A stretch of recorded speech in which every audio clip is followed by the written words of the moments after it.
get through right here.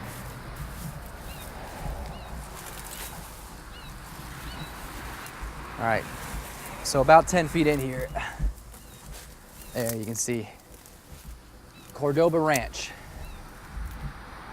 It was gonna be the talk of the town. This was to be an equestrian-themed community with homes starting at $1 million. There were going to be 400 of them here. And right at the start of the community, there used to be a giant rearing bronze horse that was taken away right before the gates were locked and bolted off like what you see here.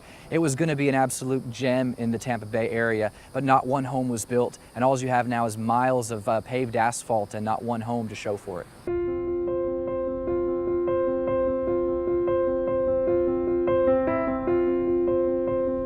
Beginning in 2001, we saw a real growth in home prices in Tampa Bay.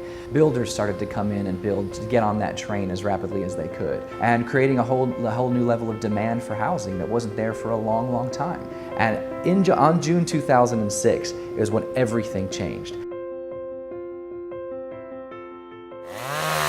I worked in new housing. I was an aluminum contractor on new houses all over the new Tampa area. Which I worked 7 to 8 days a week if it was possible. I mean, it was just so much work that I had to hide to get a day off. And everything's growing, as you can see. That's 1 month worth of growth. I figured as hard as I work and as much quality work that I've done, I figure at the age of 48, I would be at least an owner of a business and having people work for me, but now I find myself back working for my father at 48 years old. You want me to hold a ladder beam while you got that noodle? So I cut grass for a living.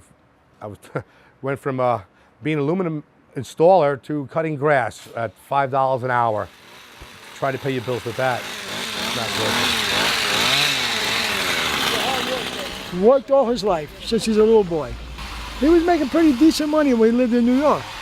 But once he came down there to take care of me and my wife, he went down the hill, and I feel sorry for him, you know what I'm saying? Mitt Romney, he's for the rich.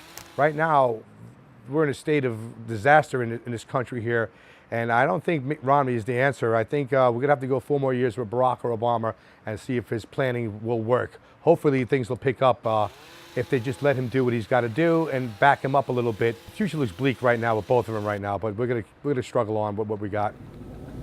So how do you vote and why? I tend to vote Republican, but increasingly I vote for the most fiscally conservative candidate. I think that what's gone on in the economy over the last 5-6 years, and particularly the housing market, was absolutely necessary. It forced us to spend within our means, to downsize. It forced municipalities to stop their bloated expenditure. So that would be Romney.